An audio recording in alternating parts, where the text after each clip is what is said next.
Applaudissons très fort pour notre Dieu.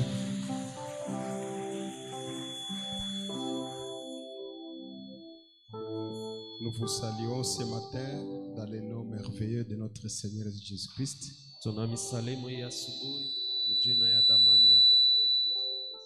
Saluez celui qui est à côté de vous.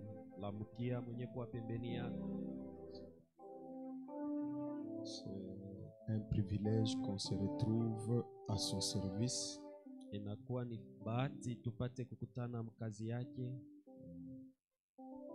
allons faire la suite de notre sujet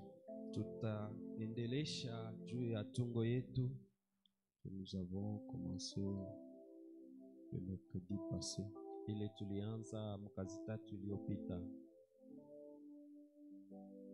Qui sommes-nous? Qui es-tu? C'est que nous allons faire la suite pour compléter l'amnésie qu'on nous a parlé.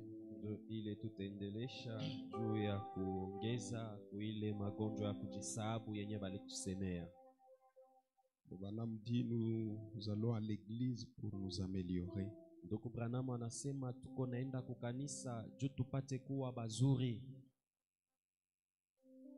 Devenir de meilleurs citoyens.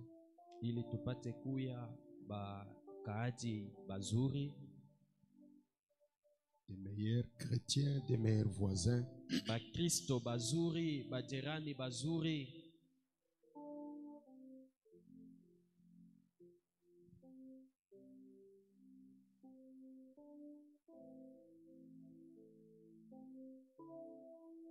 Avant de lire l'écriture,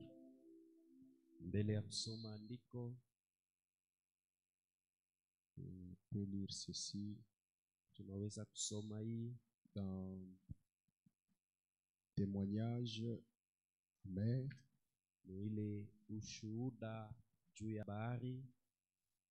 prêché le 7 mars 64,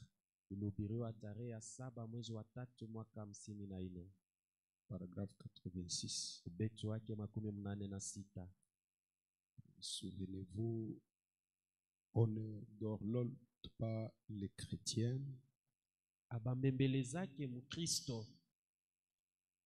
Les chrétiens sont robustes.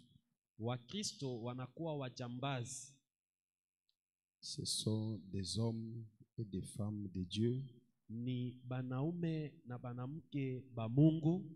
qui prennent position pour Dieu sans se soucier de ce que n'importe qui peut avoir à dire.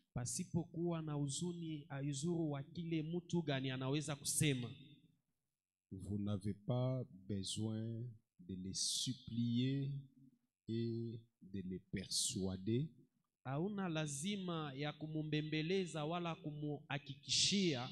C'est au pluriel. De les parfumer et de les dorloter tout le temps.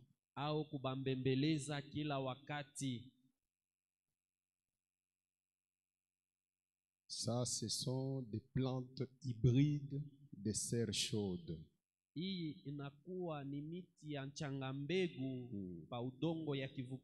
Donc c'est là qui veulent qu'on commence à les flatter, les dorloter, les parfumer. Ce sont des plantes hybrides.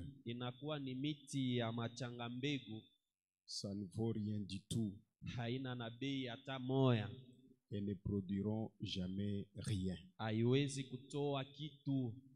Je reprends.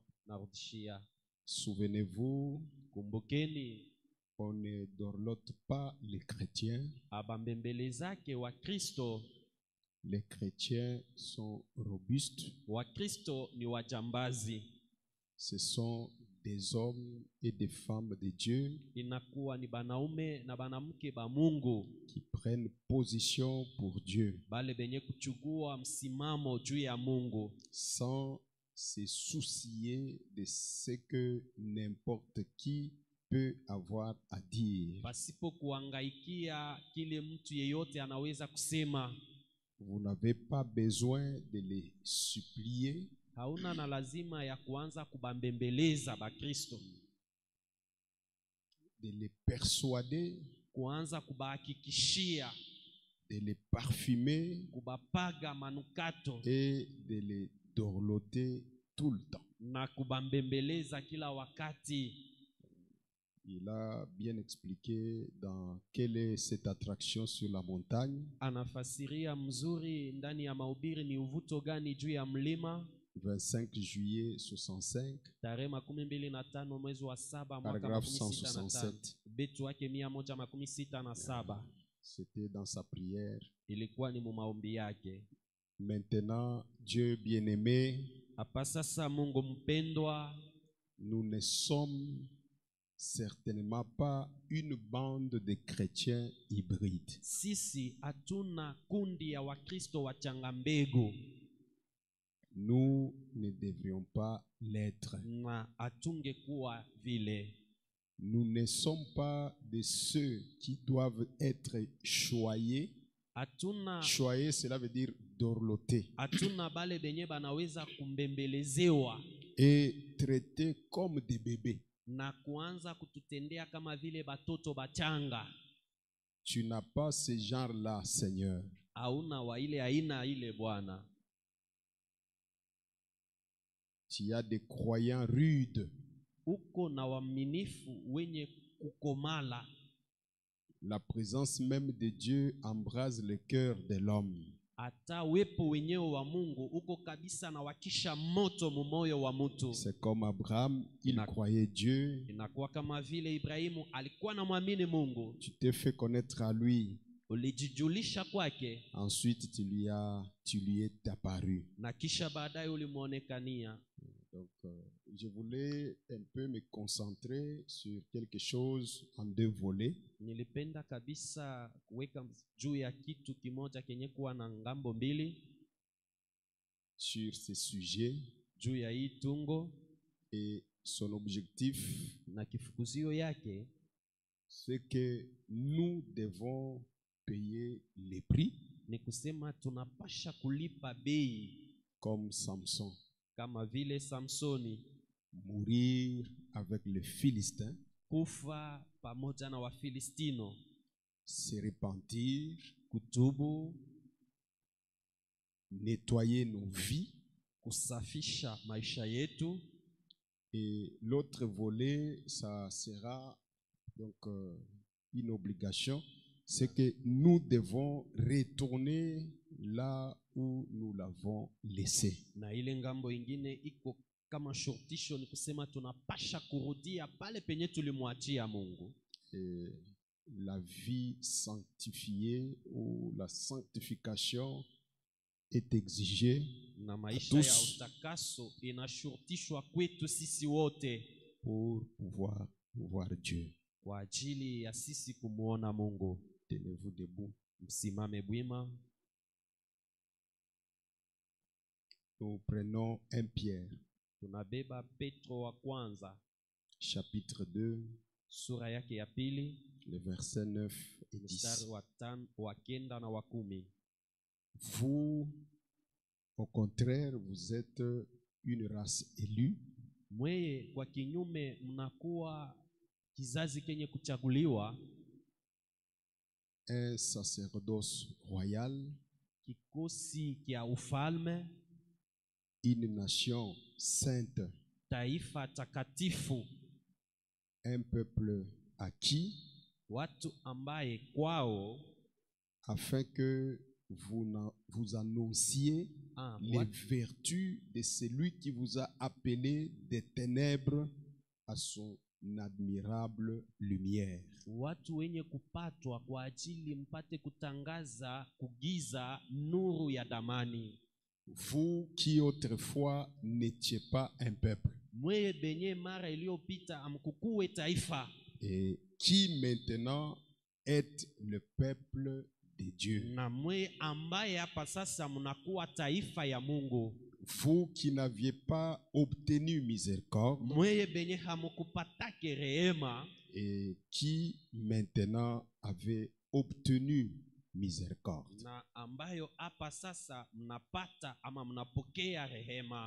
Que Dieu bénisse la lecture de sa parole dans nos cœurs. Vous pouvez vous asseoir. Donc la question c'est qui sommes-nous? On peut dire cela au pluriel, soit au singulier. Qui es-tu? Qui êtes-vous? La réponse, c'est que on va répondre, vous êtes unique. C'est ce que vous devez retenir. Donc on est un peuple saint. Selon l'apôtre Pierre, comme il a exposé, un peuple saint, une race élue. Donc on peut dire un peuple singulier. Singulier par définition, on dit ceci, qui ne ressemble pas aux autres, qui est rare, soit quelque chose qui est tellement excellent. Les synonymes de singulier, c'est différent, original, particulier,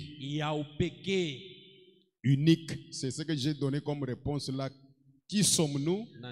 Nous sommes uniques et aussi extraordinaires. Je ne sais pas si vous retenez la définition. Donc, une race élue,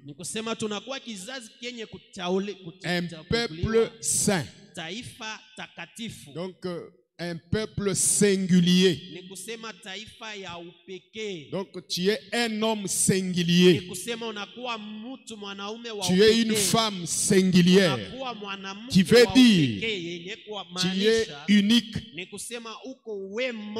Tu es extraordinaire. Tu es différent.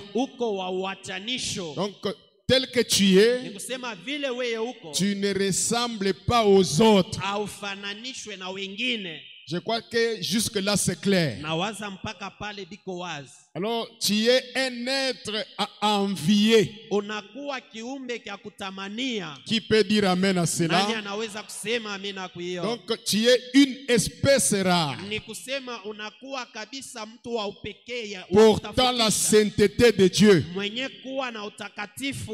Pour pouvoir manifester sa gloire sur cette terre. Alors tu n'es pas juste un homme ordinaire ou une femme ordinaire.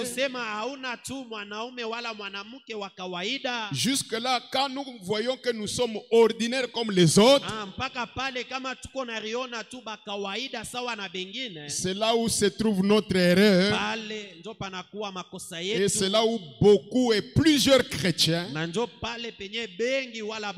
commettent cette erreur en s'identifiant toujours au monde naturel. Et sur ce, nous perdons notre place dans les surnaturels. Cela donne le résultat qu'on commence à souffrir les mêmes mauvaises choses que les hommes naturels. Parce que nous pensons, nous croyons que nous sommes ordinaires. Mais quand le Saint-Esprit a saisi Simon Pierre, il a dit, vous au contraire, vous êtes une race élue.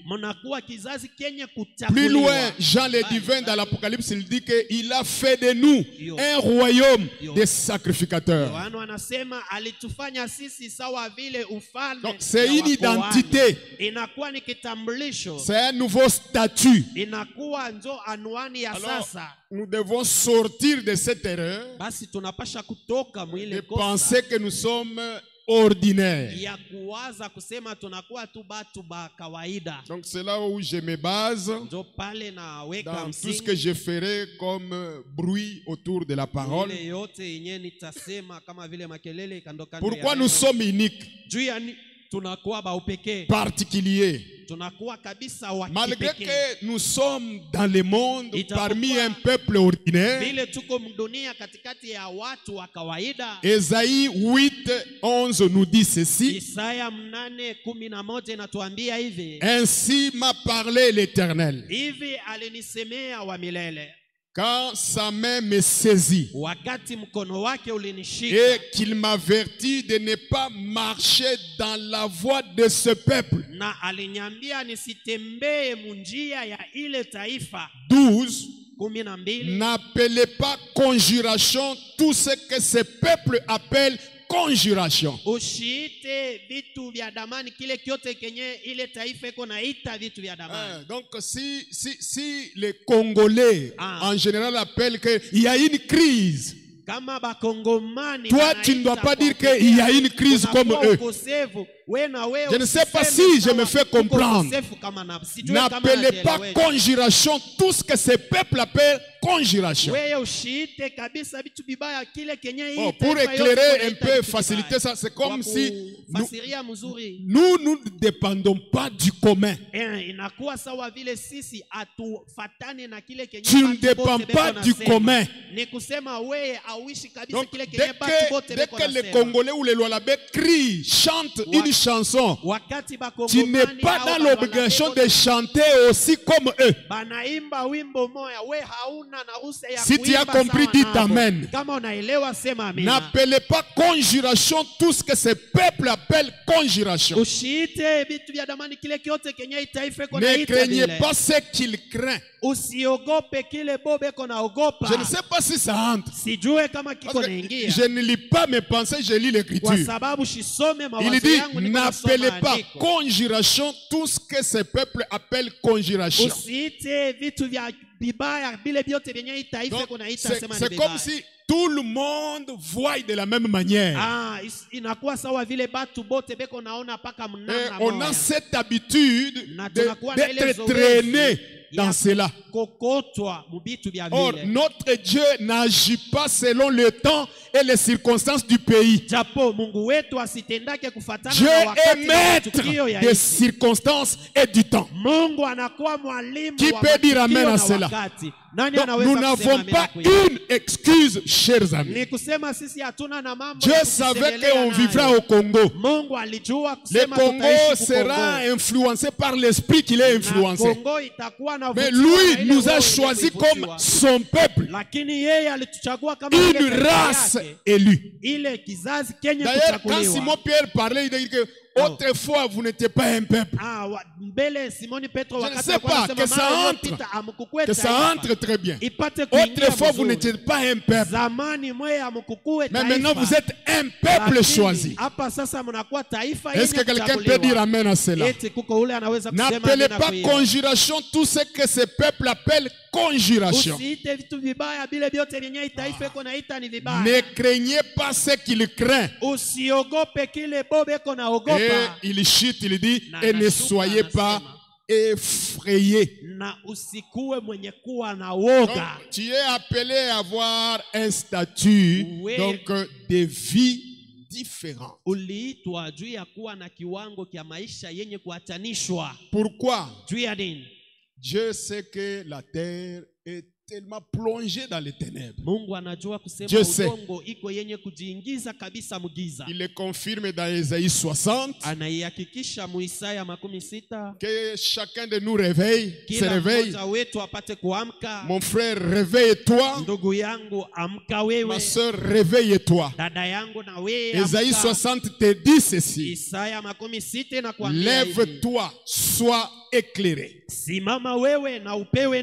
Car ta lumière arrive. Kwa maana nuru yako inakuja. Et la gloire de l'Éternel s'élève pas sur tout le monde, sur toi. Na utukufu wa milele hausimame C'est bien juu ya précis. watu wote, lakini juu yako iko yenye Dieu connaît kuhakikishwa. que la terre est dans les ténèbres. Mungu anajua kusema udongo iko mugiza, Mais il y a un peuple. lakini kunakuwa taifa moja. Voici les ténèbres couvrent la terre. Tazama giza inafunika ulimwengu mzima. Écoutez la suite. Sikiliza yenye kufuata. L'obscurité, le peuple au pluriel.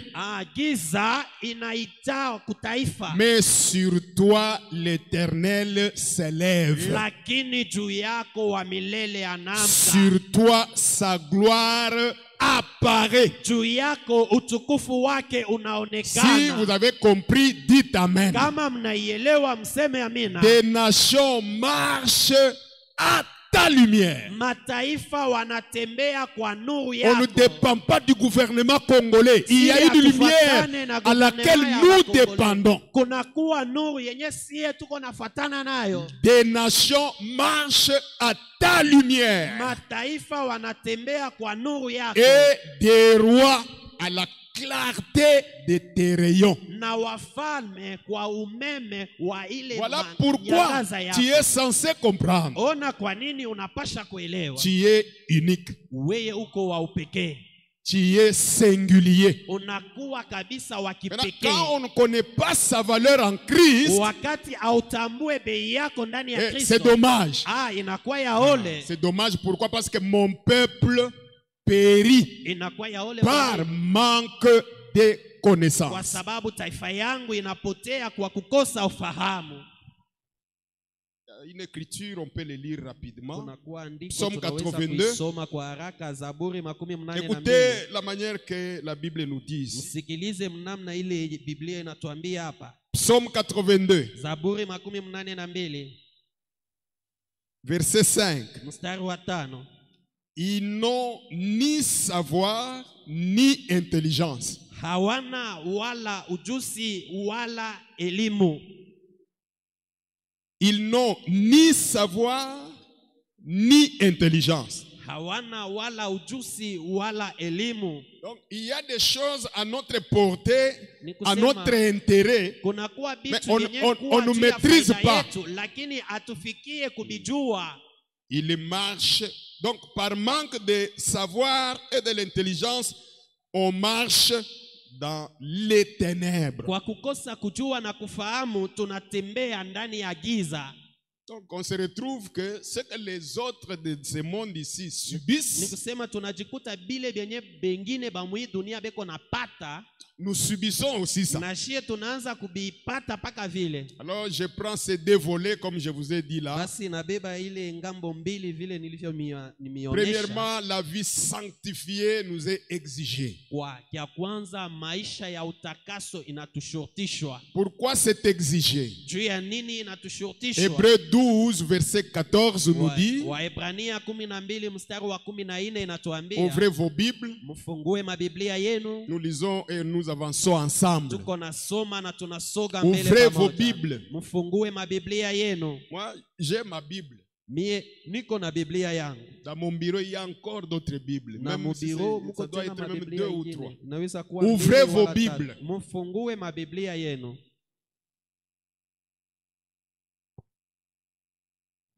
Frère le bon, où est ta Bible? Ndugu le bon, Biblia yako iko wapi? Pardon? Il a laissé à la maison. Le vendredi tu amènes. Mkazi tano utakuya na. Lunkambi. Sincèrement parlant, non, je vous pose la question parce que je suis en train de vous parler pour ces 3 jours ici sur un sujet qui est capital. C'est une exigence. Nous devons mourir à nous-mêmes comme Samson pour revoir encore la puissance de notre Dieu. On va y arriver. Où est votre Bible là-bas? Passons de l'autre côté. Frère, où est votre Bible? À la maison. À la maison. Papa Dédé. Eddie. Franck. C'est qui encore? Fernand. Fernand? Oui. Où est votre Bible? Parlez. Mseme. La Bible. Biblia. Mes frères qui sont ici. Kwa ndugu yangu wenye kuwapa. Restez à la maison. Donc, vous allez tous me répondre que c'est rester à la maison. Pourquoi vous laissez la Bible à la maison? Kusema inabakia kunyumba. Juu ya nini mko naacha Biblia kunyumba? Où est votre Bible? Biblia yako iko wapi? Frère Bob. C'est le Nouveau Testament ou la Bible? C'est la Bible. AD. Dabade. Mais moi, mon téléphone. Da Véro. Où est la Bible? C'est resté à la maison. AD sœur. Que Dieu vous bénisse. Sœur Grace. La Bible. Biblia. Honorable président. Donc, vous voyez que ce n'est pas correct. Naona habina sawa. Apportez vos Bibles. Mlete mabiblia yenu. Ou soit allez payer. Au mwende mukauze mabiblia. Ça fait partie de la prédication que nous allons voir. Les chrétiens modernes, ils ont honte de la Bible. Donc, on va aller à l'église comme ça.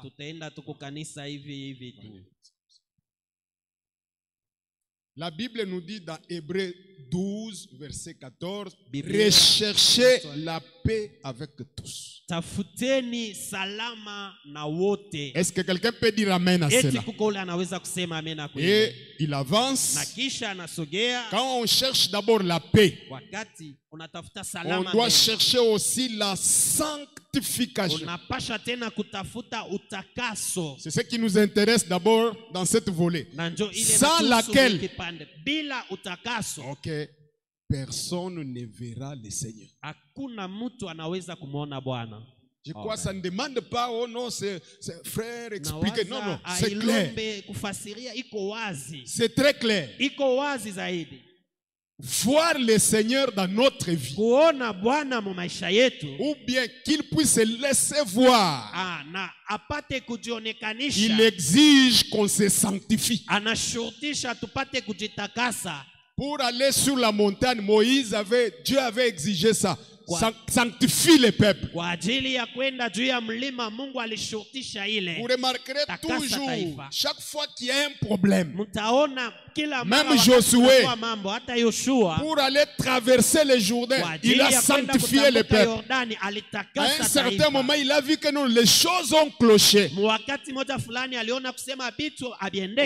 Donc on a constaté au moins 36 personnes israélites sont tombées. Il regarde la promesse et dit non, ce n'est pas ce que Dieu a promis. Et ils se sont plongés dans la sanctification. La Bible nous montre ça, les messages nous montrent ça. Chaque fois vous verrez toujours, il y a toujours un temps que les gens se sanctifient. Peut-être même avec des jeunes. Ninive a été épargné. Ce que Dieu avait conçu ou prévu pour cette ville, c'était pour détruire. Mais il dit à condition s'ils se répandent. Et on a vu réellement quand Jonas est arrivé, depuis le roi, lui il a compris que non, non, on doit s'humilier. Même les bêtes. Et imaginez, depuis le sommet jusqu'au bétail, ils se sont plongés dans la sanctification. Donc ils ont gêné, se sont habillés de sacs. La mesure prise par Dieu de faire du mal, Dieu n'a pas donc continué à faire cela. Donc il n'a pas tenu rigueur. Il a compris que non, ils se sont humiliés. Ils se sont humiliés, alors je laisse. Voilà pourquoi j'ai dit dans cette volée, la première volée, c'est que la sanctification est exigée. La pureté. Parce que quand Pierre parle, nous sommes une race élue, un sacerdoce royal, un peuple saint. Donc, les Naziréens. Voilà qu'on ne doit pas se mêler dans tout ce que le monde fait. Si le monde est dans les plaisirs comme on venait, les gens criaient, oh, ils nous ont fait du bien, ils sont là avec les plaisirs du monde. Ce peuple ici qu'on parle ici, c'est un peuple à part. Et c'est maintenant que beaucoup se sont rendus compte qu'ils se sont plongés dans les plaisirs du monde. Jusqu'à ce niveau-là, on ne verra pas le Seigneur. Tu ne verras pas Dieu. Qui peut dire amen à cela? Je commence avec Dieu tient sa parole.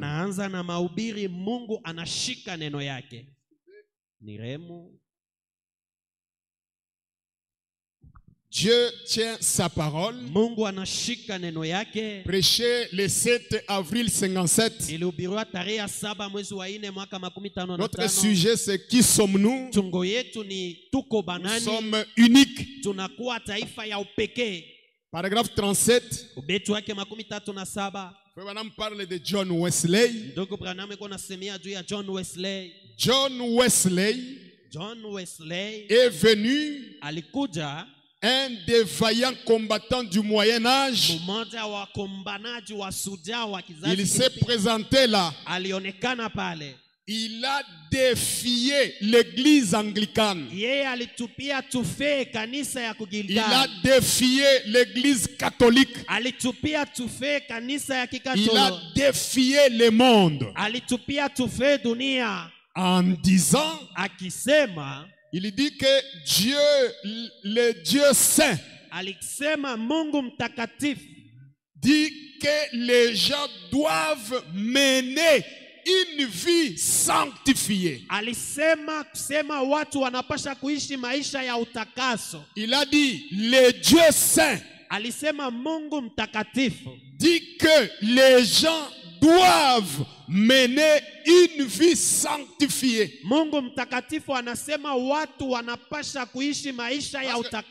Ce qu'il avait utilisé comme base dans son ministère, tout son ministère, c'était Hébreux 12. Sans la sanctification, nul ne verra le Seigneur. Amen. Il s'en est tenu à sa promesse, à la promesse de Dieu. Suivez attentivement. Et il a produit un miracle. Qu'est-ce qui s'est passé? Une multitude de gens de toute espèce est parti avec lui. Et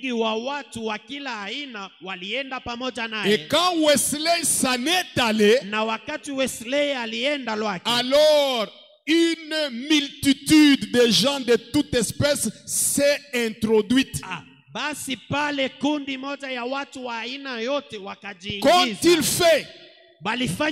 Cela a corrompu l'église. Si bien que beaucoup parmi eux n'acceptent même plus qu'il y ait des cantiques sur le sang dans leur livre de cantiques.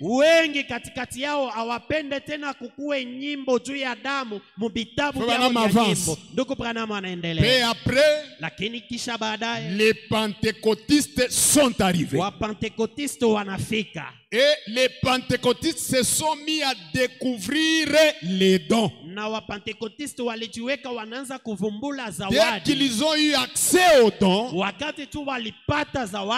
pour commencer, les plus petits dons de tous tout l'ensemble, zawadi kidogo ya ile wingi wote wa mazawadi, c'est le parler en langue. inakuwa njo kusema mlugha. C'est le dernier et le moindre. Njo ya mwisho na kidogo kuyote. Dieu a commencé par les choses d'amateurs. Mungu alianza mbele na tumabitu Et tudogo. ils n'ont même pas su garder cela. Na bo habakuweze hata kuchunga Madame ile. dit, écoutez ceci. Ndugu Branham anasema Comme c'était sikilizeni. important, il revient. Vile ilikuwa ya lazima Le na premier de tous les dons, zawadi ya kwanza ya mazawadi yote c'est la sagesse. inakuwa ni hekima. Le deuxième, Zawadi ya pili c'est la connaissance. inakuwa ujuzi. Et si vous n'avez pas de sagesse, Na kama we hauna na hekima, comment allez-vous savoir ce qu'il faut faire de la connaissance?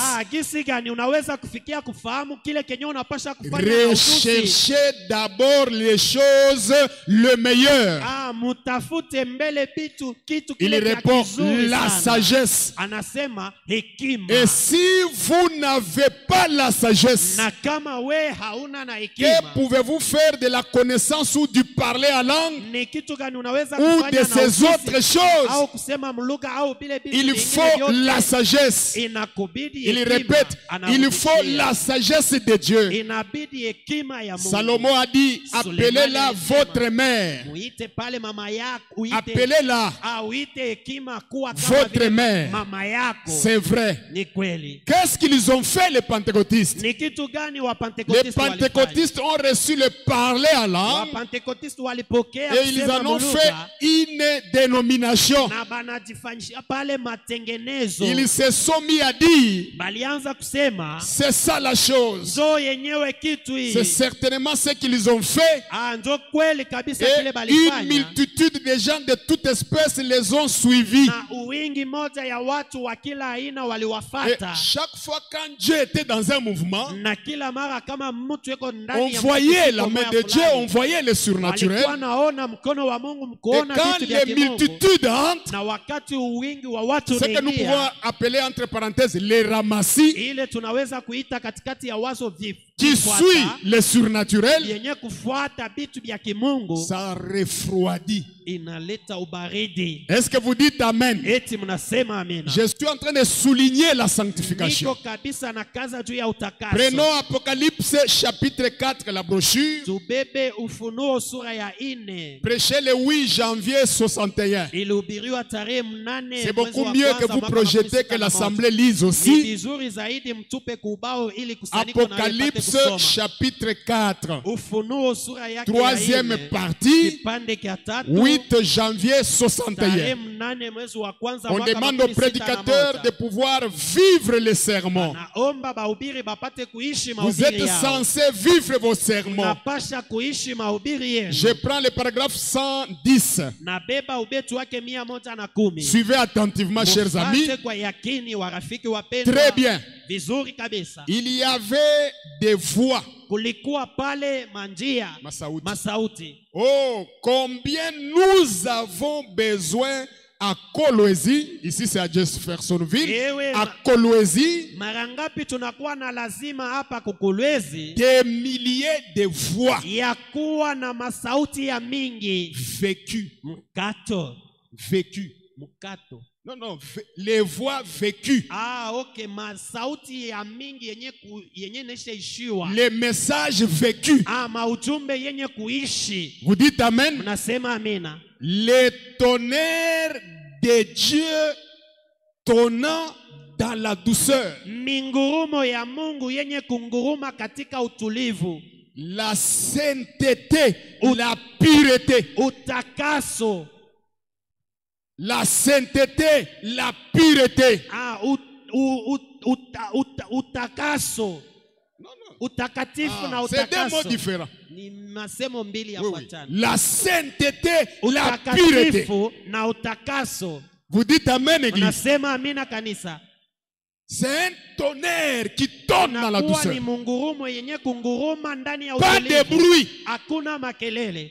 Par des vies non souillées. Kupitia maisha yenye aina ya kuchafuliwa. parcourant la terre aujourd'hui sans reproche. ikizunguluka dunia Frère leo Branham dit, oui, pasipo oui. kemeo. Ndugu Branham Les anasema vrais ndio. chrétiens sont un tonnerre contre l'ennemi. Wakristo wa kweli wanakuwa ni ngurumo mbele ya Est-ce que adui. l'église peut dire amen? Eti kanisa inaweza kusema amina. Cela importe peu au diable combien vous pouvez crier. Ile aina kabisa na bei mbele ya shetani gisi gani unaweza kulalamika. Cela importe peu au diable combien vous pouvez sauter. Ile haimwangaisha shetani gisi gani unaweza kulukaluka. À quel point vous pouvez faire ceci ou crier. Wala nukta gani unaweza kufikia kufanya ile na Ce kulalamika. qui fait mal au diable, Lakini kenye kumtendea mubaya c'est shetani de voir cette vie sanctifiée, ni kuona ile maisha ya utakaso sainte takatifu et consacrée à Dieu. na ya kujitolea kwa Mungu. Dites n'importe quoi à cet homme. Umwambie aizuru nini mtu wa vile. Traitez-le de tous les noms. Umuite majina yote. Il restera tout aussi doux que possible. Yeye atabakia mtulivu vile inapaswa. Il ira de l'avant, oh là là. Ataenda kumbele ewe. Cela le repousse. Ile iko na msukuma. C'est cela le tonnerre qui ébranle le diable. Mungurumo yenye kutetemesha c'est juste comme 3 points. Ndugu Branham anasema inakuwa tu kama nukta 3. Donc le diable ne nous craigne pas quand nous crions. Shetani ashituogope wakati tuko nalalamika. Les pentecôtistes, le mouvement pentecôtiste, là où Tommy Osborne était habitué, mule mwenye Tommy Osborne alizobelea. il a témoigné, vous savez ça. Alishuhudia, mnajua ile. Le jour qu'il a vu Frère Branham prier pour une fille, une jeune fille, avec. C'est le jour qu'il était convaincu et il cherchait réellement à voir ce que Branham avait. Il dit, j'étais dans les balcons. Ce bout d'homme est passé là, il était là, donc il ne criait pas, il parlait là, mais avec autorité. Et au moment de prier pour une fille aveugle, il nous a seulement demandé inclinons nos têtes. Lui n'a pas fermé les yeux. Et Frère Branham a fait une prière là. Peut-être l'auditoire n'écoutait même pas. Et puis il dit, redressez vos têtes. Elle est guérie. Tommy Osborne est resté là.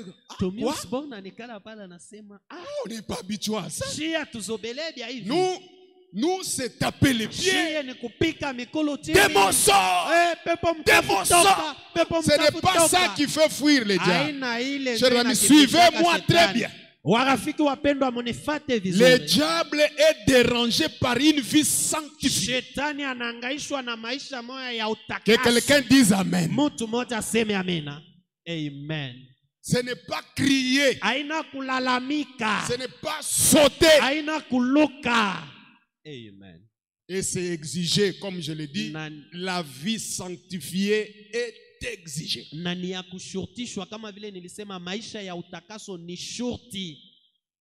Prenons encore une fois seulement Seigneur. Il en a prêché beaucoup. Celui-ci s'est prêché le 20 janvier 63.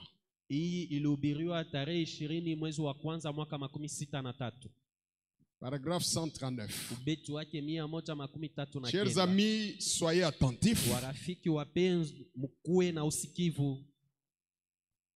La grande dénomination tomba.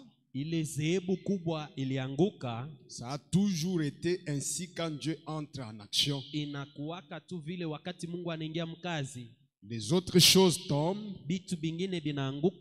Ce fut alors la victoire, la plus grande victoire de Samson. Il parle du tableau là où il a crié encore une fois. Les jours où il a tué beaucoup de Philistins en une fois.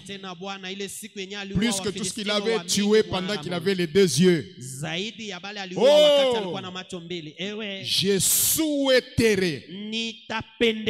C'est le souhait d'Abraham, c'est mon souhait aussi. Je souhaiterais voir l'église du Dieu vivant. Je prêchais le soir. C'est levé ce matin. Vous dites Amen. Encore une fois, Seigneur, encore une fois. Envoie-nous un réveil. Qu'il m'écoute le tout. Ok. Qu'il m'écoute tout ce que j'ai. Que le Saint-Esprit nous aide à saisir ça. Envoie-nous, envoie-moi un réveil. Envoie-le-moi, Seigneur. Entendre ces groupes d'environ 300 personnes ou plus crier ici ce matin à l'unisson, Seigneur Dieu, fais-moi voir encore une fois Jésus-Christ.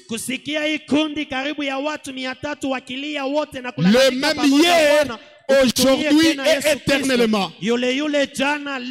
Fais-moi savoir. Fais-moi savoir qu'il est près de moi. Laisse-moi savoir qu'il est ici pour prendre soin de moi. Je suis disposé maintenant. Oh, rendez-vous. Tous les ennemis étaient détruits. Les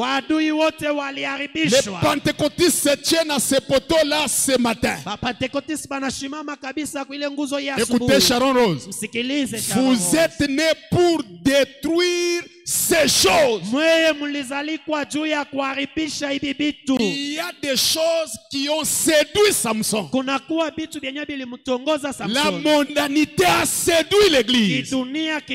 Le match de foot, le TikTok, le Facebook, tout ce qui distrait l'église.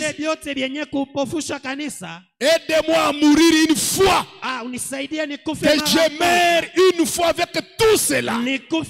C'est ça la prière de Samson. Les Philistins, ce sont ces choses. Chacun de nous là où il est assis, il connaît qu'est-ce qui les distrait. Qu'est-ce qui l'éloigne de la sanctification. Je ne peux pas répondre à ta place. Mais toi, tu as une réponse. Qu'est-ce qui t'éloigne de la sainteté? Parce que pour voir la puissance de Dieu, Samson devait mourir. C'est ce qu'on appelle un prix à payer. Chers frères et sœurs, Samson était sans puissance. Or, il réclamait encore une fois seulement Seigneur. L'église du Dieu vivant a rétrogradé. Ça demande une repentance sincère et mourir aux choses du monde. Et il y a une déclaration qui dit qu'il y aura, l'heure vient où le monde va se mettre au pied de ceux-là qui vont traverser le Jourdain. Frère Branham ajoute les gens qui ont laissé le monde derrière. Alors pose-toi la question. Parce que tu es une race élue. Un peuple saint. Est-ce que tu te vôtres dans le monde? Dieu n'a pas besoin de demi-chrétiens. Est-ce que tu te vôtres dans la mondanité? Je n'ai pas la réponse à ta place. Repentez-vous. Alors, j'ai sauté. Vous êtes nés pour détruire ces choses. Donnez-moi votre oreille spirituelle. Elles ont pris le dessus. Même les téléphones qu'on a qui nous aident à communiquer, c'est mal utilisé. La télévision, mal utilisée. Et il n'y a que distraction après distraction. Les gens sont conscients de ça. Et on devient faible du jour au lendemain. Chaque enfant a un téléphone qu'on lui a donné par son père. Pas de censure dans ce téléphone. Partant de nos maisons.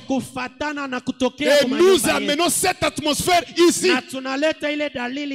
Dans la tête, souillure après souillure. Répentez-vous. Nettoyez votre esprit. Nettoyez votre maison. Et c'est en partance de la chair jusqu'au dernier banc. La vie sanctifiée est exigée. Qui peut dire amen à cela? Pour une mise à mort. C'est ça le terme que le prophète a utilisé. Samson s'est décidé que non, que je meurs, moi-même et les Philistins. Nous devons mourir en nous-mêmes. C'est ça le prix à payer. Et on ne blague pas. On ne rit pas. Vous dites amen? Est-ce que vous dites amen? Ils ont pris les dessus. Elles ont les choses du monde. Repentez-vous. Criez à haute voix. Seigneur, encore une fois, faites-le nous voir. Ce qui m'intéressait le plus, c'est la suite. Paragraphe 141. Vous êtes là. Regardez votre voisin qu'il ne dort pas. Ces choses, Frère Branham appelle une église séduite par le monde. Donc le monde, soit la mondanité, avait séduit l'église. C'est l'état actuel de l'église. L'église est séduite par le monde. Et quand on parle du monde, on voit la mondanité. Oh, nous, comme Samson, nous étions suscités pour détruire ces choses. Marcher au-dessus de ces choses.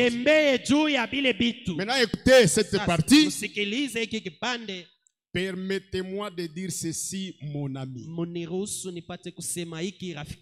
Vous ferez mieux de détruire votre ennemi avant que votre ennemi vous détruise. Ce téléphone-là que tu aimes tant plus que Dieu risque de t'amener loin davantage. Je crois que c'est clair. Parce qu'avec le TikTok, le Facebook, les réseaux sociaux, le monde du christianisme a rétrogradé. Noir sur blanc. Et c'est une vérité incontestable. Oh, lui, Dieu, il est saint. Il nous exige d'abord la sainteté. Comment on peut rentrer la sainteté? Le premier pas, c'est la repentance.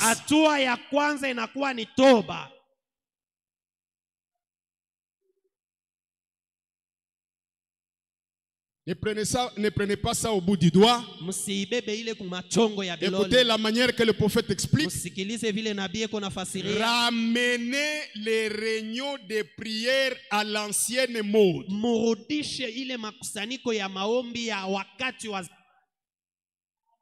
J'entends. Je suis en train d'entendre vous écouter dire amen. Ramenez les réunions de prière à l'ancienne mode.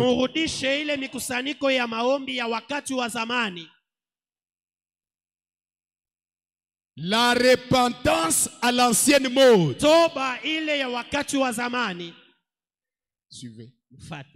quand on restait à l'autel jusqu'à ce qu'à mourir et en finir avec le péché. Wakati tulikuwa nabakia kumazabao mpaka pale utakufa mpaka unamalizana na zambi. On ne voyait jamais une femme aller à l'autel, mourir au péché et le lendemain revenir avec des cheveux coupés et le visage maquillé. Hatukuwa naona kamwe mwanamke kuja kumazabao kufa mzambi kisha kutoka kurudia kesho yake mwenye anakata nyele na kujipamba. Ne comprenez pas mal. Tomber ici, ce n'est pas ce que le prophète dit ici.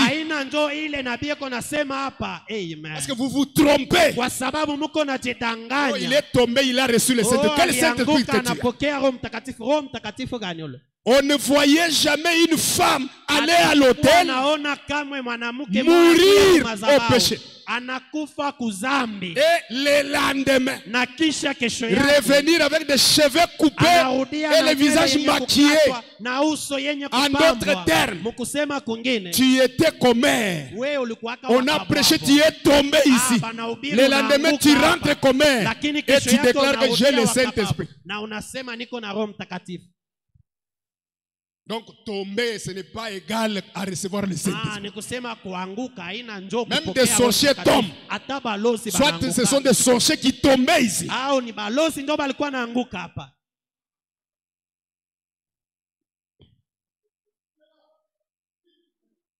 Frère dit, ça n'existe pas. Le Saint-Esprit enseigne. La nature enseigne. La nature du Saint-Esprit. On ne voyait jamais des femmes sortir en habits sexy. Elle rentrait et cherchait à se couvrir. On ne voyait jamais des hommes avoir peur de se lever et craindre que sa petite femme le quitte. Parce qu'il y a des efféminés assis ici. Laisse sa femme faire n'importe quoi, il regarde là comme s'il n'est pas là. L'une ou l'autre chose, pour avoir pris l'initiative. Eh bien, les hommes étaient des hommes à l'époque. Ils parlaient. Ils étaient des hommes. Ils étaient des maîtres chez eux. Ils étaient les chefs de la maison. Quand il dit comme ça, c'est-à-dire que les hommes ne sont plus chefs. Branham ment ou il dit la vérité? Répondez. Amen. Soyez des hommes. Ramener les prières à l'ancienne mode. On nous demande tous, nous tous les parents, ramener la prière à l'ancienne mode. Qui peut dire amen à cela?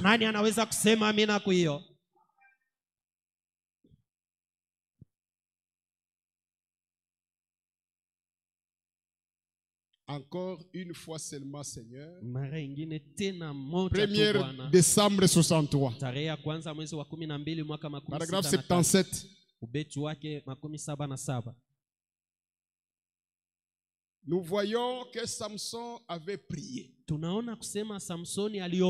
Seigneur, que je meure avec l'ennemi. Parce que ceux qui nous détruisent, si nous on ne les détruit pas avant, ça nous achève. Amen. Quand notre frère désirait prêcher là, comment puis-je vaincre, il nous a lu là où le prophète dit qu'il est sauté sur un bois. Un morceau de bois. Apparemment à l'extérieur, ça semblait être vraiment beau. Un vrai chrétien là. Alléluia. Amen. Gloire à Dieu. Mais quand il a sauté dessus, ça a explosé. ça pourrissait à l'intérieur. kilikuwa kia kuoza. C'est ce qui est mal et pire quand on pourrit de l'intérieur. Kilikuwa kibaya kabisa ni wakati unaoza ndani. Paul a dit, Paulo alisema, les gens auront l'apparence de la piété. Watu watakuwa na kuonekana. Nous sommes là. Tunakuwa pale. Beaucoup de soi-disant chrétiens du message, croyants du message, ont l'apparence de la piété. Mais ce qu'ils font dans les noirs en secret, c'est pire et grave.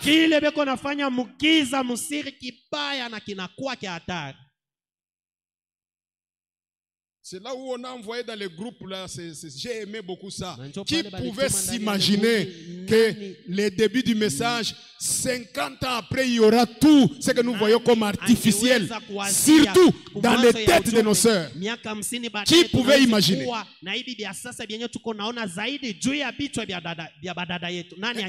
habit que le prophète parlait dans les années 50 là, collant, qui a moupila. Donc, c'est une robe qui est trop petite comme ça. Si tu ne l'as pas encore mise, et toi tu y es, c'est un habit qui montre toute votre forme. C'est ça, s'habiller décemment.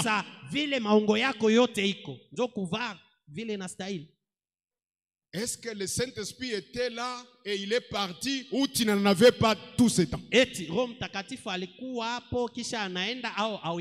que le prophète dit dans l'agneau et la colombe que le Saint-Esprit est timide.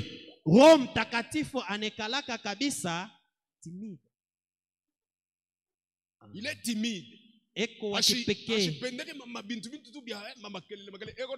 Tendance par des histoires de brutalité. Redevenez des agneaux. Vous dites Amen. Est-ce que vous dites Amen? Comment se fait-il qu'aujourd'hui on tolère? Moi, je suis à la chair. C'est vous, les diacres, comme Banks qui est là. La police est censée faire son travail. Je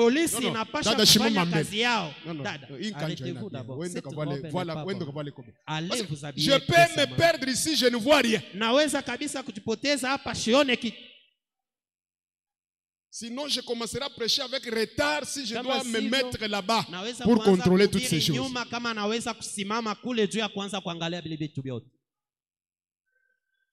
Le Saint-Esprit était là. Alors, il dort. Réveillez-le alors. Parce que lui ne tolérera pas ce que tu es en train de faire sur ton corps.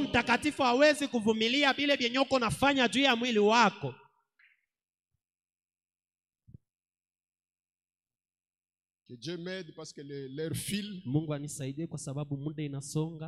Samson avait bien prié, Seigneur, que j'aimais avec l'ennemi.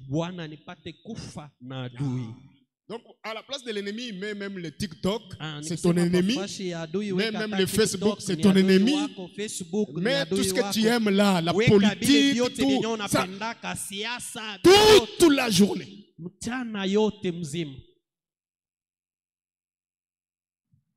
Je suis passé quelque part là, j'ai vu les enfants quelque part, tous ils avaient les téléphones, la tête penchée. Chacun pour soi. Et on trouve des maisons comme ça, modernes. Des maisons modernes. Que Dieu a béni. Aucune vie de prière. Mes chers amis. Que Dieu m'aide, je peux introduire les deux volets. Je vais y revenir vendredi, je vais y revenir dimanche. Je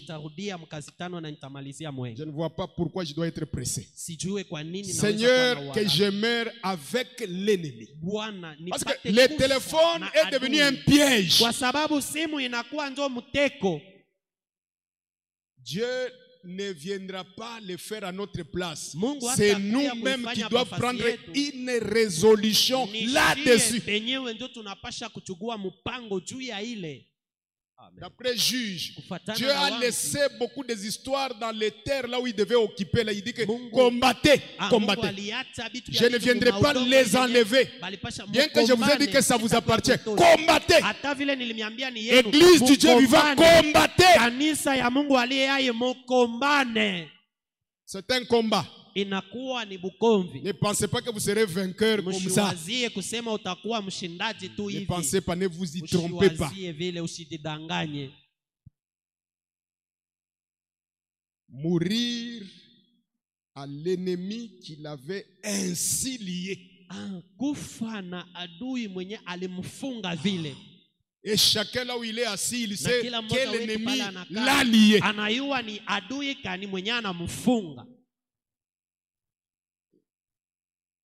S'il y a une prière que les gens devraient offrir ce matin, nous voyons ce qui était à la base de cela. C'est le fait de s'être éloigné de la Bible pour s'attacher à un credo. Donc, mourir avec la chose, en sortir, mourir à cela. Samson était disposé à payer les prix pour récupérer la puissance de Dieu. Qui est prêt et disposé à payer les prix? Levez votre main. Que Dieu vous bénisse. Il y a un prix à payer pour cela. Mais aujourd'hui, les gens ne semblent pas le faire. Samson connaissait une chose. Madame dit, je me demande si l'église sait cela aujourd'hui. Samson savait qu'il ne pouvait pas relever les défis de l'heure dans son état de rétrograde.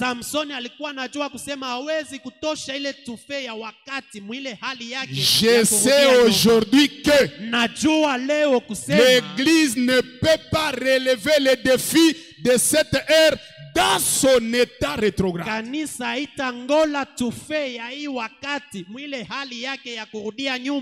Dites amen. Si c'est la vérité, dites amen. 2 Timothée chapitre 3. Sache que dans les derniers jours, il y aura des temps difficiles.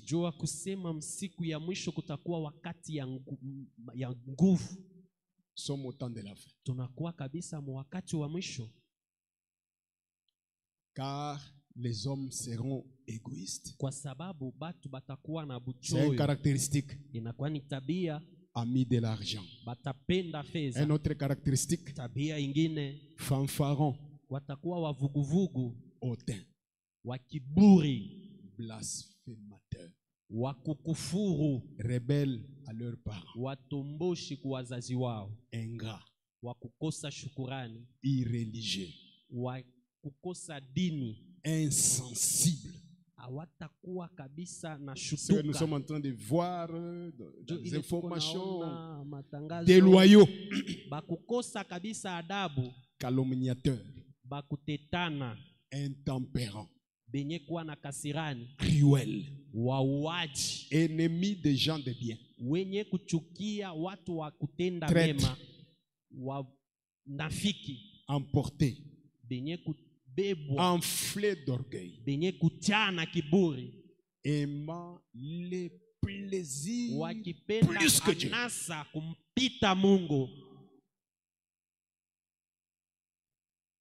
Aimant les plaisirs plus que Dieu. Alors, cette histoire, si vous ne la tuez pas, elle va vous tuer. C'est ça la citation que Branham est en train de dire. Si vous ne tuez pas votre ennemi, il vous tue.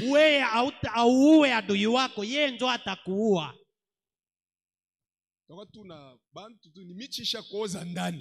tu seras seulement avec des gens de bois pourris à l'intérieur. Mais moulendani c'est déjà pourri.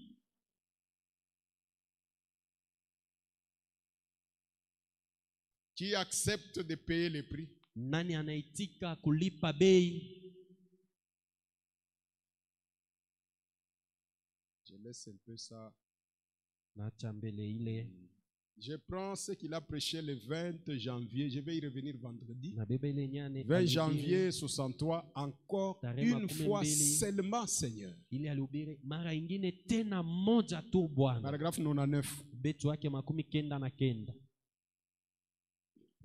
Eh bien, nous voyons que pendant que Samson se tenait là, tunaona kusema wakati Samsoni alikuwa suivez un anasimama homme pale. sincère, j'ose croire que ce matin nous sommes sincères. Nawaza kusema hii asubuhi sisi nasi tuko kabisa na moyo sana. Pendant que Samson il se tenait là à considérer son erreur, wakati Samsoni alikuwa aneshasimama pale akiangalia kosa yake, à considérer ce qui avait été fait, akiangalia kile kenye kilifanyika, dans sa conscience profonde, muzamiri yake ya upana, qu'il avait déçu Dieu.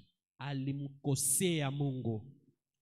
Il avait déçu le peuple de Dieu. Alikosea taifa ya Mungu. Il se tenait là comme un exemple, réfléchissant à ce qu'il avait été. Alikuwa anasimama pale sawa vile mfano akifikiri kwa kile yeye et pensant alors à ce qu'il était. Na akiwaza sasa kwa kile anakuwa. Alors il s'est écrié. Basi akalalamika. Moi je dis ce matin. Oh, si ce matin l'église pouvait se tenir tranquille une minute et se souvenir du jour de la Pentecôte, se souvenir de notre point de départ, se rendre compte de la condition dans laquelle nos credos et nos disputes nous ont plongés, et crier une fois de plus. Samson s'est écrié: Seigneur Dieu, venge-moi de mes deux yeux. Si nous pouvions pousser ces mêmes cris de repentance, Seigneur Dieu, ces choses m'ont rendu aveugle tout ce temps. Samson savait qu'il y avait un prix à payer. Vous le savez à présent. Il n'y a pas moyen de faire semblant. Il y a des maisons qui vivent en désordre dans cette église. Pas d'harmonie. Et vous voulez voir Dieu comment? Pas d'harmonie d'abord dans le foyer. Le mari et sa femme, c'est l'Ukraine et la Russie. Mes chers amis. Donc on se joue de qui? Dieu est qui avec cette vie pareille?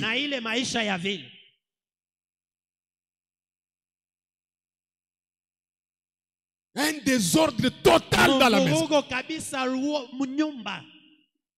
Les papas n'ont pas un mot à dire. La maman, n'en parlons même pas. Les enfants dominent sur les parents. Oh, mes chers amis, ce message est venu faire la restauration. Voilà les volets par lesquels je marche. Il y a la vie sanctifiée et la repentance qui va nous amener à rentrer à ce que nous avons perdu. C'est ce que je voulais atterrir avec pour ce matin, parce qu'on a la prière. Mesdames, ma femme m'a dit, elle a dit, tu traverses plusieurs fois les nations. Prêchant tout le temps. Tu y retournes. Les gens font toujours la même chose. Alors à quoi bon?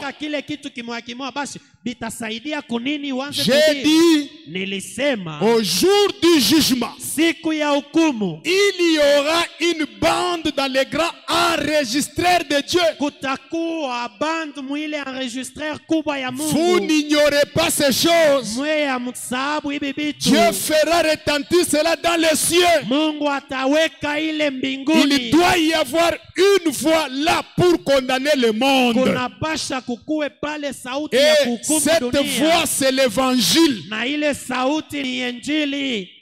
Amen. Si la créature de Dieu a fabriqué les enregistrés ici, Kama maumbile ya Mungu inafanya hii à bibitu vya combien kubamba plus forte sauti. raison notre Dieu? Mara ngapi Mungu Mes wetu, chers amis. warafiki wapendwa. Parce que tout a été construit par Dieu, c'est ce Kwa que sababu l'Écriture dit. yote bilijengwa na Mungu. Notre Zote Dieu, il ile est andiko linasema. constructeur et architecte. Mungu wetu anakuwa mjengaji na Chacun fundi. de nous a un disque, Kila mmoja wetu anakuwa na dit disc. William Marion Branham. Anasema À William votre Branham. naissance, il y a un disque Wakati unazalika kunakuwa introduit dans la machine. machine. Ça tourne dans le vide. Na iko na Jusqu'à ce que vous connaissez le bien et le mal, l'enregistrement est déclenché. Tout est enregistré. Même ce que vous faites dans les noirs, enregistré. Tout ce que vous criez dans les noirs, enregistré. Ça sera un grand haut-parleur. Même les mauvaises pensées, les mauvais sentiments, enregistrés. Ce qui efface tout ça, ce n'est que ce qu'on appelle la repentance. Pas des blagues de repentance, la repentance à l'ancienne mode. Là où quelqu'un viendrait ici, il fait toute la journée, il pleure. Sans regarder son titre académique.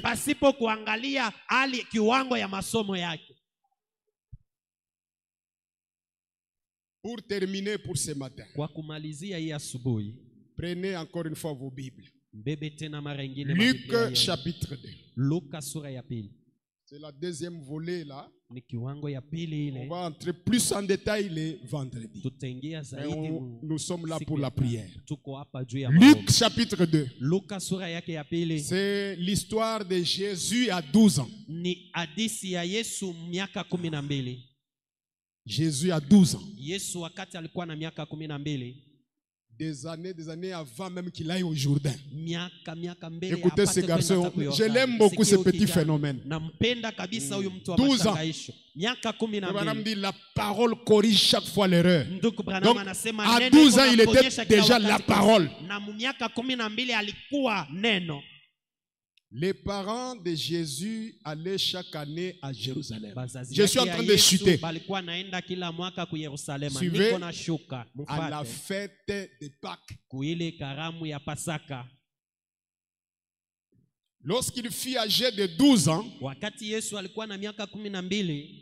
ils y montèrent selon la coutume de la fête. Puis, quand les jours furent écoulés, qu'ils s'en retournaient, l'enfant Jésus resta à Jérusalem. Son père et sa mère ne s'en aperçurent pas. Écoutez, croyant qu'il était avec leurs compagnons de voyage. Croyant. Quand le prophète fait des commentaires, il dit ils ont présumé. L'église est en train de présumer qu'il a Jésus pendant qu'il n'en a pas. Avoir Jésus dans nos maisons, on vit comme des païens. Jésus est dans la maison. Jésus.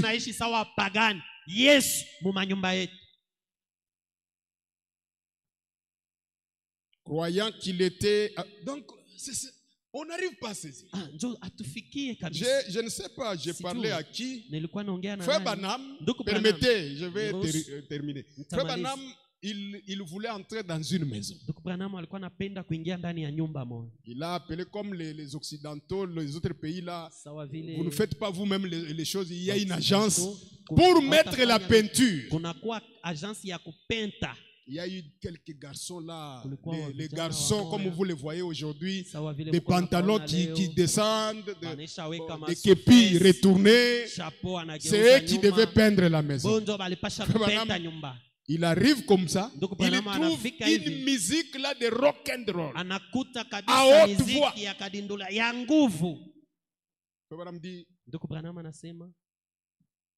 Cessez cette musique. Vous travaillez, soit partez. Vous comprenez? Frère Branham. Mais dans nos maisons, non, chez nous. La télévision. N'importe quoi. Un peuple saint. Taifa takatifu. Kwa musulman utenda kublaguer. Vile be unawa kublaguer kwa nyumba yetu. Blaguer tel qu'on blague dans nos. Dites amen. Museme amina. Soyons sérieux. Tukue kabisa na mipango. On craint qui? Tuko naogopa nani? Les hommes ou Dieu? Batu au Mungu.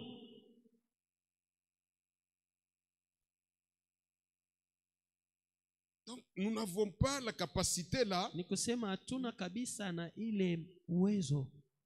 Frère Dona il est là? Eti ndugu Dona iko pale? Il n'est pas là. Ashinako. On va parler. Nasema. Je ne peux pas comprendre. Siwezi kuelewa. C'est vous le patron. Wewe ndio boss. Il faut qu'il y ait quand même une loi. Inabidi kukue sheria dans votre patrimoine. Nyumba yako. Mais nous on se laisse faire. Lakini shi tuko najiachilia tu. Au nom de la mondanité. Mchina ya kisasa, kizungu.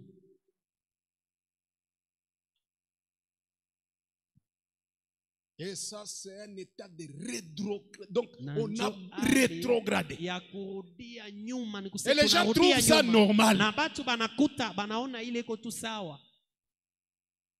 J'ouvre une parenthèse. Nafungula wazo. J'ai des téléphones, je dois faire vendre ça. C'est moi le boss. Donc, mon petit truc, là où je mets mes histoires, ça m'appartient, c'est ça. Vous me suivez? Je suis dans l'obligation de dire même à celui qui travaille là-bas que moi je ne crois pas. Par exemple, une fille, je ne crois pas au port des pantalons. Si tu veux travailler, va habille-toi comme une femme.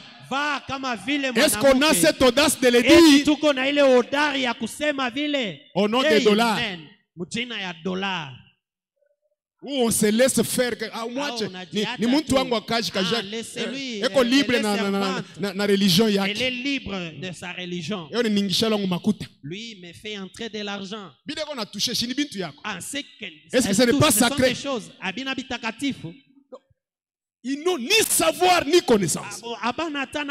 Voilà les causes pourquoi nous vivons dans les ténèbres. Amen.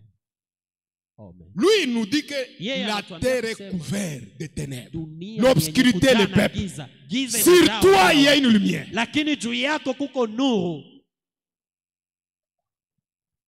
Que le Saint-Esprit aide à chacun de nous à comprendre.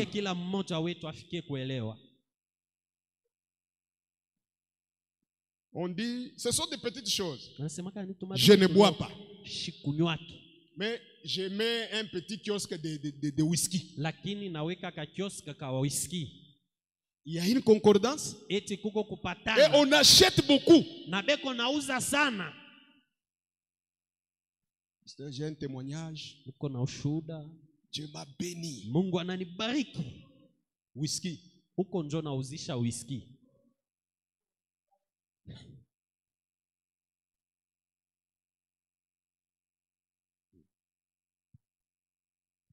Tu vois, on atterrit.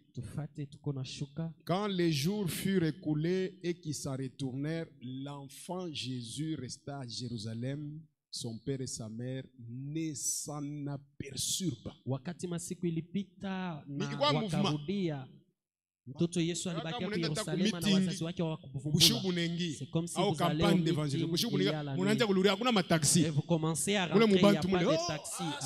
Dans l'ensemble des gens, et vous êtes là, et quoi, il y a pensez, il marche et on a benzaki.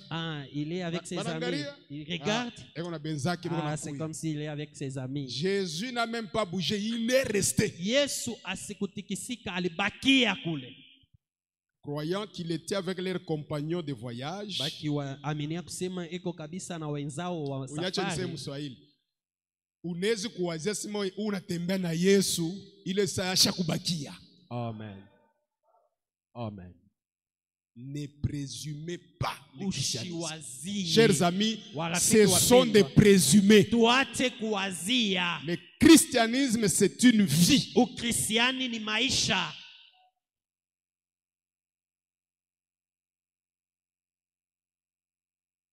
Ils firent une journée de chemin. Les cherchèrent parmi leurs parents et leurs connaissances. Mais ne l'ayant pas trouvé, ils retournèrent à Jérusalem pour les chercher. Amen. Au bout de 3 jours, kisha siku 3 ils les trouvèrent dans les temples. Bakamukuta ndani ya hekalu. Il est dans le temple. Eko ndani ya hekalu. C'est là où il est. Jo pale eko. Amen. Jésus de 12 ans. Yesu wa miaka 12. Qui peut dire amen? Nani anaweza kusema amina? Dans le temple. Ndani ya hekalu. Pas ailleurs. Pas nafasi nyingine.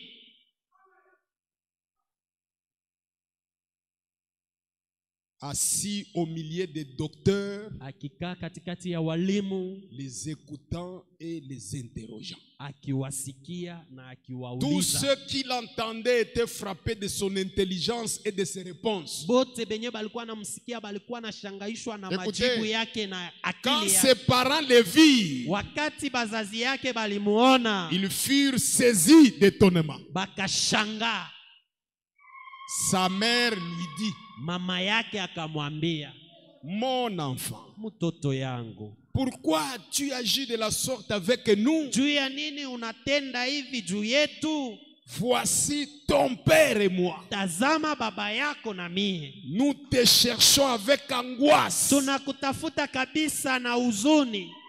Il leur dit, akabajibu, pourquoi me cherchez-vous? Juu ya nini mko nanitafuta? Ne saviez-vous pas qu'il faut que je m'occupe des affaires de mon père? Eti amjue kusema inabidi nihusike na mambo ya baba yangu? Mais ils ne comprirent pas ce qu'il leur disait. Lakini bazazi yake habakuelewa puis kile il alikuwa descendit avec eux pour aller à Nazareth. Kisha akashuka pamoja nao juu ya kwenda ku Nazareti. Et il leur était soumis. Na yeye alikuwa mtiifu. Sa mère gardait toutes ces choses dans son cœur. Mama yake alikuwa anachunga hivi vitu ndani ya moyo wake. Croissait en sagesse, en stature et en grâce devant Dieu et devant les hommes. Branham donne des explications. Je prends Shalom du 12 janvier 64. Paragraphe 98. Marie, mère de Dieu. Il pose la question. Marie ni mama yake ya Mungu. On voit que son propre fils de 12 ans tunaona kusema mtoto yake mwenyewe binafsi wa miaka 12 la remettre dans la bonne voie. Alimurudisha munjia nzuri. Pas une seule fois dans la Bible Jésus appelait Marie sa mère. Hakuna tafasi moja mu Biblia Yesu alimuita Maria mama yake. Et n'était pas sa mère. Asikukue mama yake. Comment pouvait-elle être la mère de Dieu? Kisi gani Maria angeweza kuwa mama yake ya Mungu?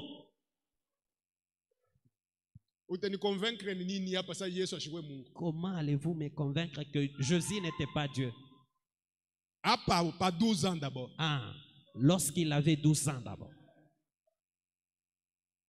Marie atakuwa mama wa Mungu. Comment est-ce que Marie serait-elle la mère de Dieu? C'est C'est l'enfant de 12 ans là qu'on parle de Dieu. Moi et ton papa, nous t'avons cherché. Pourquoi tu nous as fait ainsi, mon fils? en train de dire que la parole corrige chaque fois l'erreur. C'est Ce que nous nous évitons à faire pour flatter les gens. Chers amis, ne comprenez pas mal les choses. Si lui corrige l'erreur chaque fois, vous voulez qu'on fasse quoi? Vous êtes en erreur, qu'on vous regarde, parce que vous allez fuir. Chers amis, on est serviteur de Dieu ou on ne l'est pas.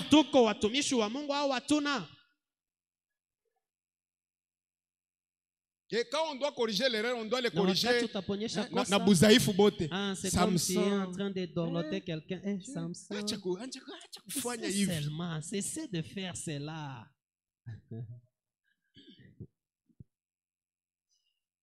Oh, ne comprenez pas mal les choses. Amen.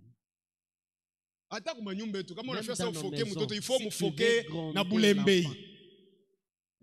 Pourquoi tu n'es pas allé à l'école, mon fils bien-aimé?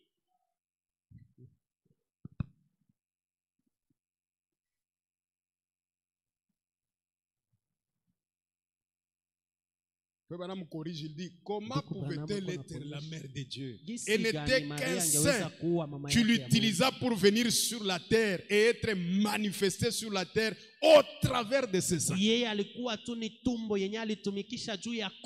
n'y a rien du tout à son sujet, pas un verset ne l'appelle mère. 99. Remarquez à quel point Marie était dans l'erreur. Mais sa parole est si parfaite. Elle lui dit, lorsqu'elle le retrouve dans le temple, lui qui avait 12 ans, discutant avec les théologiens, il les a stupéfaits alors qu'il était un garçon de 12 ans. N'allant même pas à l'école. Ou si c'était le cas, cela ne nous est pas mentionné. Mais un garçon de 12 ans, confondant les sages au temple par sa sagesse, Marie dit, ton père et moi, nous t'avons cherché avec larmes. Ton père, a-t-il dit cela? Même qu'on dit être la mère, ton père Joseph et moi, nous t'avons cherché avec larmes. Que lui a-t-il dit? Ne savez-vous pas que je dois m'occuper des affaires de mon père? Suivez les commentaires du prophète. S'il s'occupait des affaires de Joseph, son père, il aurait bâti des maisons où ils auraient été dans l'atelier du charpentier. Mais il n'était pas le fils de Joseph. Je m'occupe des affaires de mon père, corrigeant ses dénominations et ses credos. Et tout ce dont j'entends parler, vous voyez, je m'occupe des affaires de mon père. Il n'a jamais admis que Joseph était son père. Mais Marie l'a fait. Il s'est retourné, l'a corrigé. Elle a dit, ton père et moi, nous t'avons cherché. Est-ce que vous suivez? 112. Marie et les autres présumaient cela. Eh bien, vous voyez ce que c'était. Elle s'est laissée emporter. Non, Marie, elle voulait montrer devant ses prêtres et les autres qu'elle n'était pas ce genre de femme. En faisant cela, elle détruisit complètement le fondement de son témoignage. Après qu'elle ait eu témoigné qu'un ange était venu vers elle, et l'ange lui avait dit, tu concevras et enfanteras un fils sans connaître l'homme. Un fils né d'une vierge. Et là, devant les grands Sanhédrins, elle a dit, Joseph, ton père, que voici, et moi, nous t'avons cherché. Ce garçon de 12 ans a dit, je m'occupe des affaires de mon père. Il l'a réprimandé. Ce n'était pas là mon père. Voyez, l'église aujourd'hui, emportée par des conseils et des choses du monde, maintenant elle est complètement assombrie. Dieu la réprimande. On va lire vendredi. Pour retrouver Jésus, il fallait retourner encore à la fête. L'église, pour qu'il trouve Jésus, c'est comme une obligation, on peut dire, elle doit retourner à la Pentecôte. C'est là où elle a laissé Jésus. La Pentecôte, ce n'est pas le mouvement pentecôtiste. La Pentecôte, c'est cette expérience de la Pentecôte. C'est-à-dire, tu as une expérience personnelle avec ton Dieu. Voilà les deux volets sur qui nous allons marcher. Tenez-vous debout. Mourir en soi-même. Mon frère, ma soeur, tu as bien commencé. Qu'est-ce qui vous a fasciné, comme Paul le dit? Qu'est-ce qui vous a ensorcelé? Tu as démarré avec l'esprit. Galates dépourvu de sens. Galates dépourvu de sens. Qui vous a fasciné? Aux yeux de qui Jésus-Christ a été peint comme crucifié. Voici seulement ce que je vais apprendre de vous. Est-ce par les œuvres de la loi que vous avez reçu l'esprit, ou par la prédication de la foi? Êtes-vous tellement dépourvu de sens? Après avoir commencé par l'esprit, voulez-vous maintenant finir par la chair? Début yote haina tout problème. N'a jamais eu de problème. Maintenant, le problème, c'est là où l'avion va atterrir. L'avion peut bien décoller. Oh, il a décollé, il a décollé. Quoi, dernièrement, il y a Léo qui a chanté. Il a un nouveau album là. Sasa Maisha Yangu. J'ai aimé cette chanson. Sasa Maisha Yangu. Maintenant, ma vie. Il dit là, croire les mystères, on a cru. Croire les tonnerres, on a cru. Mais maintenant, ma vie. Je vois que ma vie ne change pas. Inclinons nos têtes. On doit tuer l'ennemi au risque que l'ennemi nous tue le premier.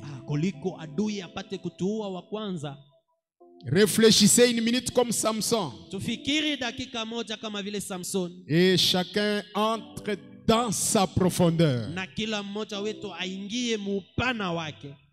Il y a un prix à payer. Tu as préparé quelle chanson? Miséricorde. On peut chanter Jésus, roi des rois, qui mourit pour moi. Je vais mourir avec toi. Mon frère, ma soeur, le christianisme, ce n'est pas une religion morte. C'est la seule religion qui relève les défis de tout ce que nous avons comme problème. Maintenant, quand on ne voit pas que ce soit la guérison, que ce soit des solutions à nos problèmes. À qui la faute? Frère est en train de dire ici que c'est Samson qui avait abandonné Dieu. Dieu ne l'avait pas abandonné. C'est lui qui a abandonné Dieu. Et ça a toujours été cette habitude. Même Israël. Les rochers suivaient toujours Christ et l'église Israël. Les rochers n'ont jamais abandonné Israël. C'est Israël qui s'éloignait du rocher. Encore une fois seulement, que je meurs. Pour cette fois-ci, moi-même et tous ses ennemis. Le téléphone, c'est une bonne chose, tu communiques, tu suis les informations, c'est une bonne chose. Mais regarde l'usage. Ça devient un mauvais usage. Et quand on l'utilise très mal, automatiquement c'est une malédiction. Tu te maudis toi-même. Donc, l'automalédiction. Il n'y a pas un sorcier à pointer, mais non. C'est d'incriminer des sorciers inutilement. Laissez-les calmement là. C'est toi-même le sorcier de ta vie. Les mains levées, la tête inclinée. Jésus, roi des rois.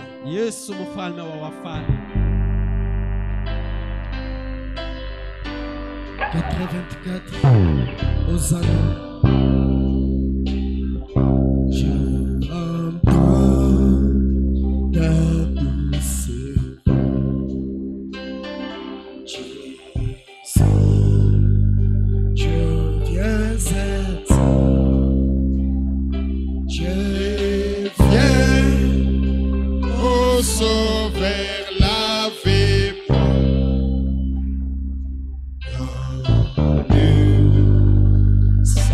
Et ta croix.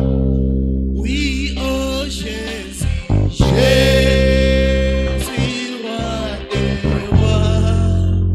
roi des rois,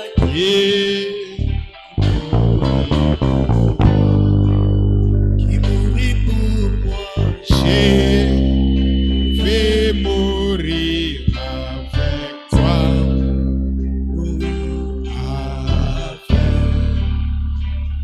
Sur la Oui, oh Jésus, Jésus, roi des rois,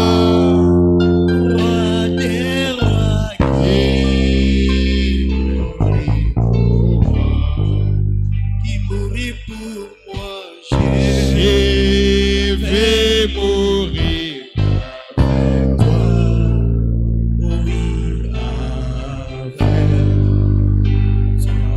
Oui, Prenez une décision ce matin.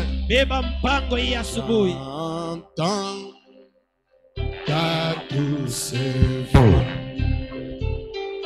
qui me dit quoi? Je crois, Seigneur, soutiens ma foi. Tiens-moi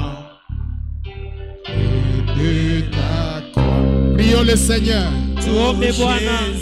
Élevons nos voix à Dieu. Prie mon frère, prie ma soeur.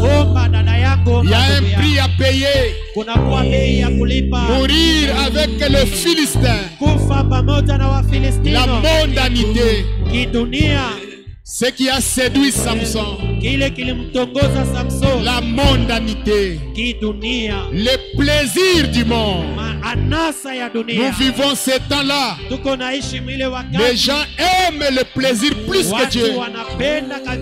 Or, Dieu doit équiper la première place. Il n'aime pas une place intermédiaire. Demandons pardon. Que chacun se répande. Une repentance à l'ancienne mode. Prions le Seigneur. Prie mon frère, prie ma soeur.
inclinés.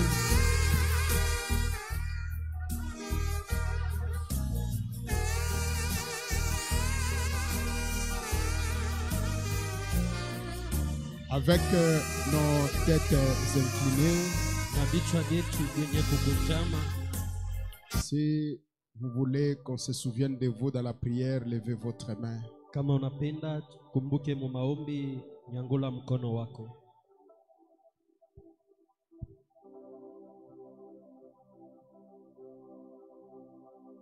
Bien-aimé Seigneur Jésus-Christ,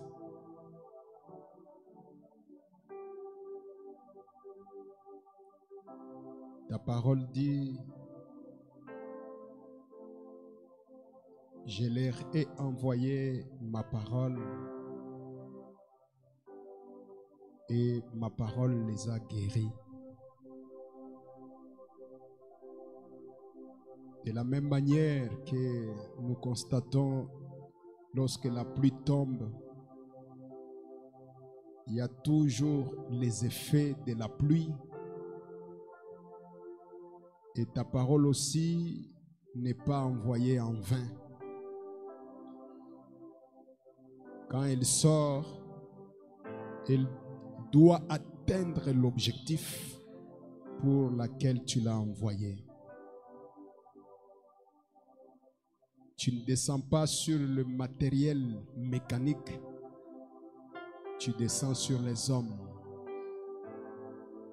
Ma prière sincère vis-à-vis de cette église, c'est que toi, l'auteur de cette parole, tu avais dit, dans les derniers jours, nul n'enseignera son prochain. Enseigne chacun de nous d'une manière spéciale. La vie de Samson est similaire à celle de l'Église. Et l'Église a rétrogradé. Elle est séduite par le monde. Le Saint-Esprit a vu ça. C'est pourquoi il a parlé dans la bouche du prophète, une Église séduite par le monde. Comme Samson de la Bible, il était sincère, il a reconnu que dans son état de rétrograde, il ne pouvait pas relever les défis de l'heure. Et c'est une histoire vraie. Dans l'état de rétrograde que se retrouve l'Église maintenant, c'est difficile de relever les défis de l'heure. Réveille notre conscience. Réveille tes enfants. Chacun en particulier, qu'il reconnaisse son ennemi et qu'il lutte pour le tuer en premier par crainte que cet ennemi ne le détruise. C'est ce que le prophète dit. Nous devons tuer notre ennemi avant qu'il ne nous tue. Nous ne voulons pas demeurer comme des bois pourris avec une apparence qui trompe. On se trompe nous-mêmes. Toi, tu n'as jamais fait de demi-chrétien. Que chacun de nous prenne conscience. Soit on est chrétien, soit on ne l'est pas. L'heure est arrivée où il faut montrer notre couleur. Sinon, avec la tiédeur, tu as dit, je vais vous vomir. Enlève cette mondanité en nous. Que nous puissions laisser le monde derrière nous.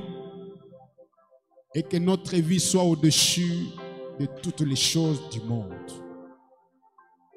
Et cela demande un prix à payer, c'est la mort en soi-même. Qu'ils voient l'importance de leur âme, parce que ça coûte 10 000 mondes par rapport aux affaires, au travail et à tout ce que nous considérons comme primordial. Le temps est tellement avancé. Tu avais promis la restauration, tu es fidèle. Nous voulons voir cette restauration devenir une réalité. Parce que nous sommes uniques, nous sommes singuliers, une race élue, un sacerdoce royal, un peuple saint. Nous ne dépendons pas de ce que les politiciens font, nous dépendons de toi. Parce que c'est toi le maître des temps et des circonstances. Bénis tes enfants qui vont sortir maintenant pour le travail. Qu'ils aillent avec cette onction, méditant partout là où ils vont se retrouver. Créant l'atmosphère spirituelle tout autour d'eux et possédant les portes de leurs ennemis. À ceux-là qui sont disposés à rester pour la prière, bénis-les doublement, Seigneur. Parce que la prière, c'est la clé. La prière change tout. Nous sommes disposés, nous sommes à toi. Bénis le reste de la journée pour ton peuple. Visite leurs maisons. Bénis leurs activités. Bénis leurs entreprises. Bénis leurs sociétés. Fais prospérer l'œuvre de leurs mains. Bénis Sharon Rose. Et que chacun de nous puisse prendre le travail et le programme que nous avons élaboré à cœur. Pour que nous puissions achever cela avec toi. Merci pour William Marion Branham. Merci pour ta parole. À toi la gloire, à toi l'honneur, à toi la puissance, à toi l'adoration, au siècle des siècles. Souviens-toi de notre frère Delphin, qui passe les moments difficiles, il a perdu son père. C'est toi le seul consolateur. Console-le pendant ces moments difficiles. Soutiens-le avec ta parole. Et pourvois à ses besoins. Nous demandons ainsi pour ta propre gloire et pour notre bien. C'est dans le nom de Jésus-Christ notre Dieu que j'ai ainsi prié. Amen. Amen. Merci, que Dieu vous bénisse. Asante, Mungu amibariki. Nous avons terminé.